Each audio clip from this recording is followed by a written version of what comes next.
Dito nga pagtapos ko mag-cut ng lane, mag-i-invade sana ako. Kasi nga di ko makita sa mapa yung core ng kalaban. Tapos pag check ko ng red, nandito nga siya. Kaya yun, tunay ko siyang bakbakan. Si Arara nga pala yung kalaban namin dito na core.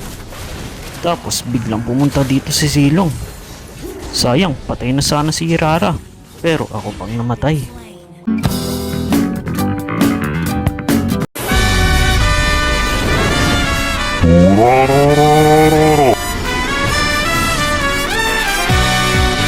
Pagkabuhay ko nga, pumunta na akong turtle kasi may turtle na.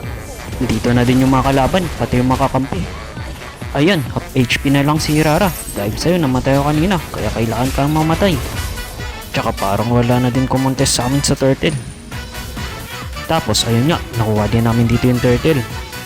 Ikaw yung pumatay sa akin Zilong kanina. Hintayin mo lang, after kong makat to, susugudin kita dyan kahit nasa tower ka pa. Balak pa niya yata akong unahan. Ayun, sakto, nandito na yung mga kasama ko. Patay na si Silong. Ngayon nga, isipan kong dumalaw dito sa mid. Nandito din si Chang'e, yung kasabwat kanina na pumatay sa akin. Nag-ultimate na siya, at dahil dyan, pwede ko na siyang pasukin. Ura. Namatay na siya, nandito naman si Irara. Patay din, mukhang gusto pang sumama ni Zilong sa kabilang buhay. Dahil dyan, pagbibigyan ka namin. Ito pa si Selena, bakit niya sinubukan pumasok sa amin na tatlo? Gusto niya kaming i-3v1 at dahil dyan papasokin din kita sa tower mo. Ura.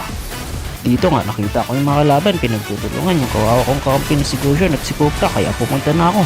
Tapos ayun, nakapatay ako, kaya lang namatay din si Gusion.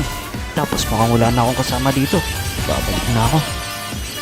At eto na nga, mukhang luging-lugi na sila sa amin dito. May lord pa kami din sa baba. Baliktad na din yung score namin dito, 31-13. Oh, Cobra biglang tumalon. Tapos ako, si Ray, nasunod na din. Nakapatay si Harley, kaya lang namatay din ako. Eto na, nararamdaman ko na. Nakatatapos na namin to. Ura. Tara, wasakin muna natin dito yung tower. Oh, biglang sinugod ni Rara yung MM namin, pero hindi siya namatay. Pero si Rara pa ang namatay. Tapos binakbakan din nila dito si Cobra, pero may pangalawang buhay siya. Tiis-tiis lang mga kasama, malapit na dito yung Lord. Matatapos na din natin to. Ura. Targeting nyo na yung tower mga kasama, para matapos na din agad to. Ura.